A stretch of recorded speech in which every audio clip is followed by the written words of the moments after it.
ओम नमः शिवाय। आज हम बात करेंगे उत्तर भारत में मनाए जाने वाला त्योहार लोहड़ी। वैसे तो भारत को त्योहारों का देश माना गया है, लेकिन लोहड़ी एक उत्तर भारत में मनाने वाला त्योहार है। लोहड़ी का त्योहार क्यों मनाया जाता है? आपने बहुत बार लोगों को ये गीत गाते हुए सुना होगा, सुंदरिये मुंदरिये हो, तेरा कौन बेचारा हो। ये गीत आप सब ने जरूर सुना होगा। इसके पीछे की कहानी क्या है? देखिए, दुल्ला भट्टी एक लोक नायक थे जिन्होंने मुगलों के आतंक से युवतियों की रक्षा की थी। दुल्ला भट्टी एक राजपूत मुसलमान थे। अकबर का जब शासनकाल था तो ये पंजाब में रहते थे। अकबर के शासनकाल में क्या होता था कि सुंदर लड़कियों को खरीद लिया जाता था या डराकर उनसे शादी कर ली जाती थी कुछ शर्माएदार लोगों के द्वारा। लेकिन दुल्ला भट्टी को यह चीज पसंद नहीं थी। दुल्ला भट्टी महिलाओं की हिफाजत करते थे, उनका सम्मान करते थे और जरूरतमंद महिलाओं की मदद भी करते थे। सुंदरी और मुंदरी दो लड़कियां थी। अकबर के शासनकाल में जबरन खरीद लिया था और उनसे शादी करने की तैयारी थी। लड़कियों के घर वाले या लड़कियां इस शादी पर खुश नहीं थी। जब दुल्ला भट्टी को इस बात का पता चला तो उसने लड़कियों को एक जंगल में ले जाकर, जिनसे उनकी सगाई हो चुकी थी, उन लड़कों से शादी करवा दी। आग जलाई, जंगल में आग जलाकर उनकी शादी करवा दी। और जैसे लड़की की शादी होती है तो कुछ ना कुछ दिया जाता है, तो दुल्ला भट्टी ने उनको शक्कर दी थी शगन के रूप में। तब से यह त्योहार मनाने की परंपरा प्रचलित है।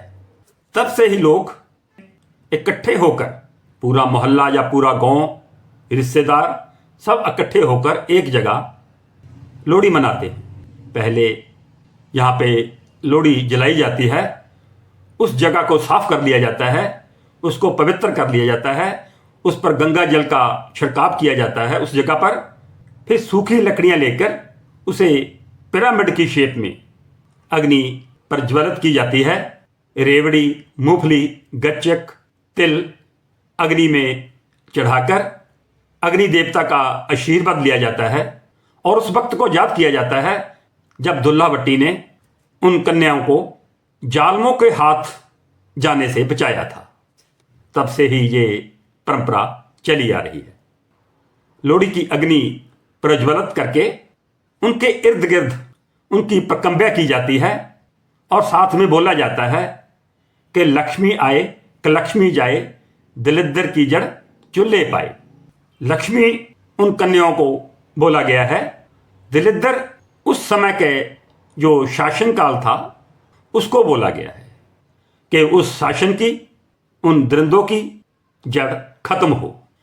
यह त्योहार माता सती के साथ भी जुड़ा हुआ है।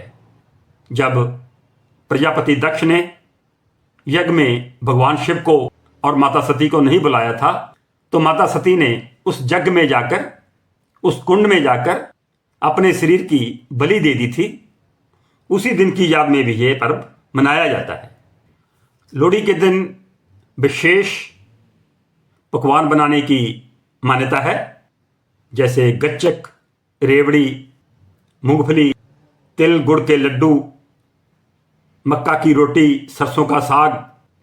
ये लोहड़ी के दिन खाने की परंपरा है। छोटे छोटे बच्चे इन दिनों में गलियों में गीत गाकर लोहड़ी मांगते हुए दिखाई देते हैं।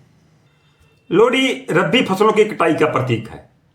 यह सर्दियों के मौसम के अंत और बसंत ऋतु के आगमन का प्रतीक है।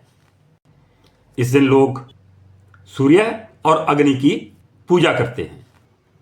लोहड़ी का त्योहार फसल पकने और अच्छी खेती के प्रतीक के रूप में भी जाना जाता है। लोहड़ी हमेशा 13 जनवरी को मनाई जाती है और उसके दूसरे दिन 14 जनवरी को मकर संक्रांति का त्योहार मनाया जाता है। यह दिन भगवान सूर्य को समर्पित है। इस दिन सूर्य मकर राशि में प्रवेश करते हैं, जो सर्दियों के महीने का अंत और लंबे दिनों की शुरुआत होती है। सूर्य के चारों ओर परिक्रमा के कारण होने वाले अंतर की भरपाई के लिए हर 80 साल में संक्रांति का दिन एक दिन के लिए टाल दिया जाता है। मकर संक्रांति के दिन सूर्य अपनी उत्तर दिशा की यात्रा या उत्तरायण यात्रा शुरू करते हैं, इसलिए इस त्योहार को उत्तरायण के नाम से भी जाना जाता है। इस दिन सूर्य भगवान मकर राशि में प्रवेश करते हैं, इसलिए इसे मकर संक्रांति कहा जाता है। इस दिन पवित्र नदियों में स्नान करने की परंपरा है। मकर संक्रांति के दिन सूर्य भगवान दक्षिणायन से उत्तरायण की ओर बढ़ते हैं। जो लोग किसी पवित्र नदी पर नहीं जा सकते, वो घर में ही गंगा जल डालकर स्नान कर सकते हैं और स्नान के उपरांत बाद भगवान सूर्य को जल जरूर दें। ऐसा करने से आपका आने वाला समय, आने वाला साल शुभ होगा और हम यही प्रार्थना करते हैं कि आपका आने वाला समय और आने वाला साल शुभ हो। इसी के साथ ओम नमः शिवाय।